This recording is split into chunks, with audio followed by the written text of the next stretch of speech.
ओम शांति।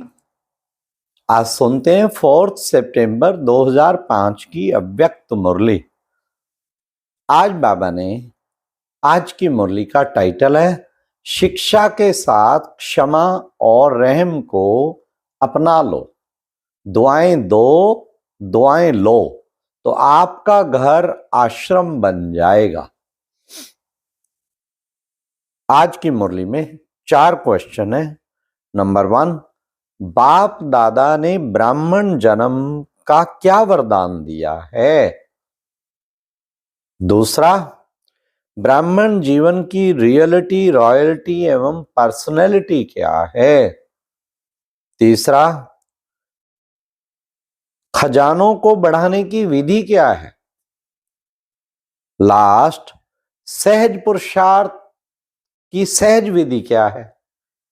तो सुनते हैं प्यारे बाबा के 4 सितंबर 2005 की अव्यक्त मुरली के महावाक्य। आज बाप दादा सर्व बच्चों के मस्तक में प्योरिटी की रेखाएं देख रहे हैं, क्योंकि ब्राह्मण जीवन का फाउंडेशन है पवित्रता। पवित्रता की रेखाएं कौन सी हैं जानते हो? पवित्रता सर्व को प्रिय है। पवित्रता सुख शांति प्रेम आनंद की जननी है। पवित्रता मानव का सच्चा श्रृंगार है। पवित्रता नहीं तो मानव जीवन का मूल्य नहीं। जैसे देखते हो देवताएं पवित्र हैं, इसलिए ही माननीय और पूजनीय है। पवित्रता नहीं तो मानव जीवन को आजकल देख रहे हो। बाप दादा ने आप सभी बच्चों को ब्राह्मण जन्म का वरदान यही दिया। क्या? पवित्र भाव, योगी भाव। जिस आत्मा में पवित्रता है उसकी चाल चलन चेहरा चमकता है। इसलिए पवित्रता ही जीवन को श्रेष्ठ बनाने वाली है। वास्तव में आप सब बच्चों का आदि स्वरूप क्या है? आप सबका आदि स्वरूप ही पवित्रता है। और अनादि स्वरूप भी पवित्रता है। सतयुग में देवताओं जैसा पवित्र कोई होगा आदि स्वरूप? अनादि तो है ही पूर्ण पवित्रता। अनादि स्वरूप भी पवित्रता। ऐसे पवित्र आत्माओं की विशेषताएं, उनके जीवन में सदा पवित्रता की पर्सनैलिटी दिखाई देती है। पवित्रता की रियलिटी, पवित्रता की रॉयल्टी चेहरे और चाल में दिखाई देती है। यह रेखाएं जीवन का श्रृंगार है। रियलिटी है मेरा अनादि आदि स्वरूप पवित्र है। यह स्मृति समर्थ बना देती है। रॉयल्टी है स्वयं भी सम्मान में और हरेक को सम्मान देकर चलने वाला। और पर्सनैलिटी है सदा संतुष्टता और प्रसन्नता। स्वयं भी संतुष्ट और अन्य को भी संतुष्ट करने वाले। पवित्रता की प्राप्तियां भी बहुत हैं। बाप दादा ने आप सभी बच्चों को क्या क्या प्राप्ति कराई है वह जानते हो ना? कितने खजानों से भरपूर किया है। अगर प्राप्तियों की को स्मृति में रखें तो भरपूर हो जाए। सबसे पहला खजाना दिया है ज्ञान का खजाना, जिससे जीवन में रहते दुख अशांति से मुक्त हो जाए। कितना बड़ा ज्ञान का खजाना दिया बाबा। व्यर्थ संकल्प, नेगेटिव संकल्प, विकल्प विकर्म से मुक्त हो जाते हैं। इतनी ताकत है ज्ञान के खजाने में। अगर कोई भी व्यर्थ संकल्प व विकल्प आता भी है तो क्या करते? तो ज्ञान के बल से विजयी बन जाते हैं। फिर दूसरा खजाना है क्या? याद और योग। जिससे शक्तियों की प्राप्ति होती है और शक्तियों के आधार से सर्व समस्याओं को, सर्व विघ्नों को सहज पार कर लेते हैं। तीसरा खजाना है धारणाओं का, जिससे सर्व गुणों की प्राप्ति होती है। और चौथा खजाना है सेवा का। सेवा करने से जिसकी सेवा करते हो उसकी दुआएं मिलती हैं, खुशी प्राप्त होती है। इतने खजाने बाप से आप सभी बच्चों को प्राप्त होते हैं। बाप सभी को एक जैसे ही खजाने देते हैं। कोई को ज्ञान, कोई को कम, कोई को ज्यादा नहीं देते हैं, लेकिन लेने वालों में फर्क हो जाता है। कोई बच्चे तो खजाने को प्राप्त कर खाते पीते मौज करते और फिर मौज में खत्म कर देते हैं। हाँ, और कोई बच्चे खाते पीते मौज करते जमा भी करते हैं। तो क्या करना है? जमा। और कोई बच्चे कार्य में भी लगाते हैं और बढ़ाते भी जाते हैं। बढ़ाने की चाबी क्या है? अब सुनो जी, बढ़ाने की चाबी। बढ़ाने की चाबी है खजाने को सबके प्रति और दूसरों के प्रति यूज करना। ये है बढ़ाने की चाबी। जो यूज करता है वह बढ़ाता है। नियम है ये तो अपने आप से पूछो कि ये विशेष खजाने जमा हैं? जमा हैं? क्या कहेंगे?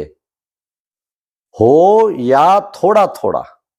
हाँ, जिनके पास यह खजाने जमा हैं वह सदा भरपूर रहता है। देखो, कोई भी चीज भरपूर रहती है ना तो हलचल नहीं होती है। अगर भरपूर नहीं होती तो हलचल होती है, हिलती है। कोई भी चीज को अगर पूरी रीति से भर नहीं दो तो वह हिलती है, फिर हिलती रहेगी, है ना। तो यहां भी अगर सर्व खजानों से भरपूर नहीं है तो हलचल होती है। सदा ये नशा रहे कि बाप के खजाने मेरा जन्म सिद्ध अधिकार है। बाप ने दिया, आपने लिया, तो सब खजाने किसके हुए? आपके हो गए ना। हाँ, तो जिसके पास खजाने हैं वे कितना नशे में रहता है। नशा होना चाहिए ना। जैसे छोटा सा राजा का लड़का राजकुमार होता है, पता भी नहीं होता कि बाप के पास क्या क्या खजाना है, लेकिन नशा रहता है कि बाप के खजाने मेरे खजाने हैं। और खजाने की खुशी में रहता है। अगर खुशी कम रहती है तो उसका कारण क्या होता? बाप ने जो खजाने दिए ना, सुना, लेकिन एक है सुनने वाले, दूसरे हैं समाने वाले।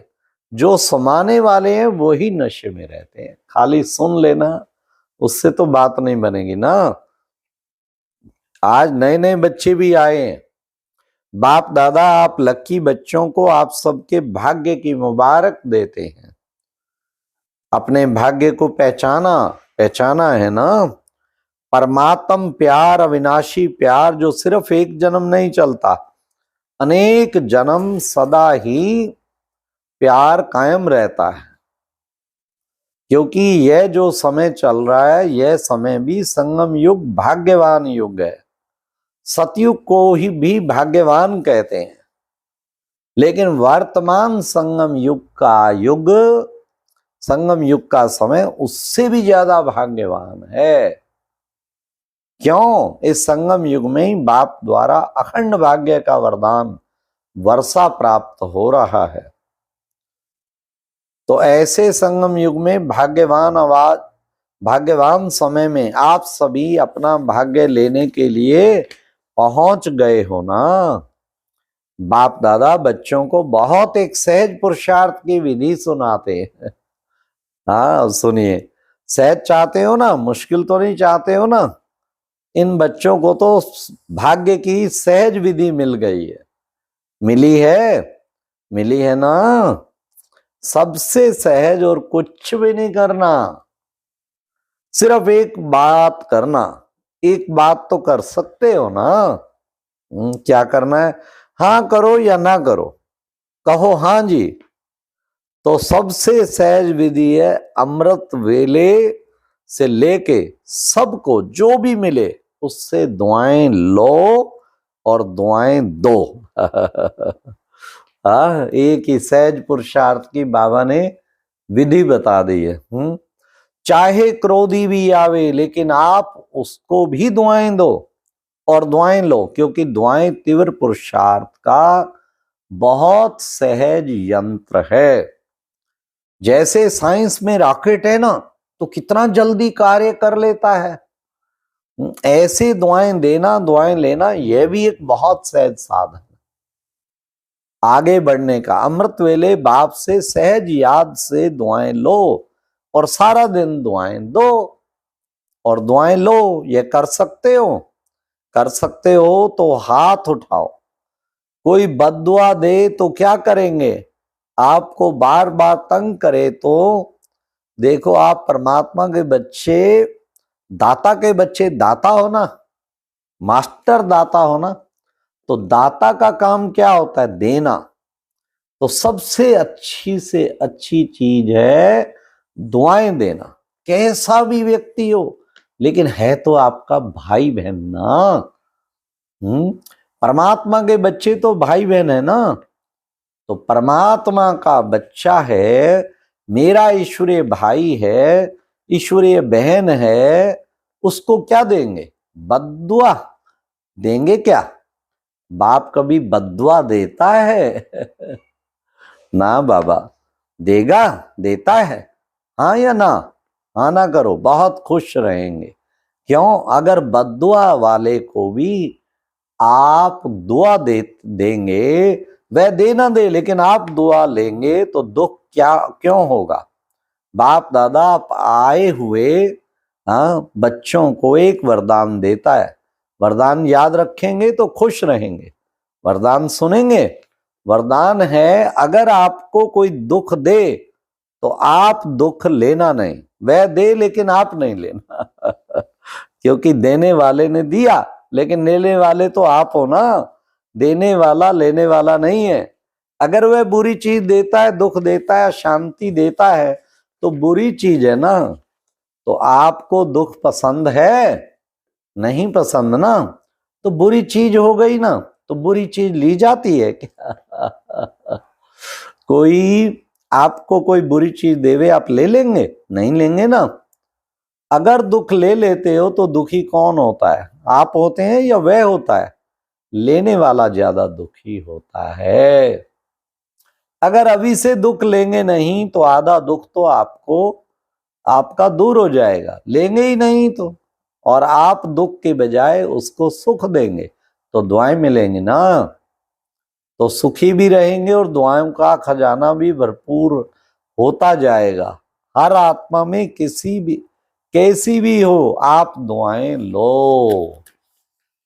अच्छा, चारों ओर के देश विदेश के बच्चों की याद बाप दादा को मिली है।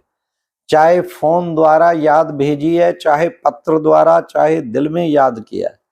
बाप दादा सभी बच्चों को, चाहे भारत के चाहे विदेश के, रिटर्न में दुआएं और याद प्यार पदम गुणा दे रहे हैं। चारों ओर परमात्म प्यार के अधिकारी बच्चों को चारों ओर सर्व खजानों से भरपूर, निर्विकल्प, निर्विघ्न, निर्व्यर्थ संकल्प रहने वाली श्रेष्ठ आत्माओं को बाप दादा का पदम गुणा याद प्यार और नमस्ते। ओम शांति। और अब यह एक बहुत अच्छी वीडियो भी जरूर देखें।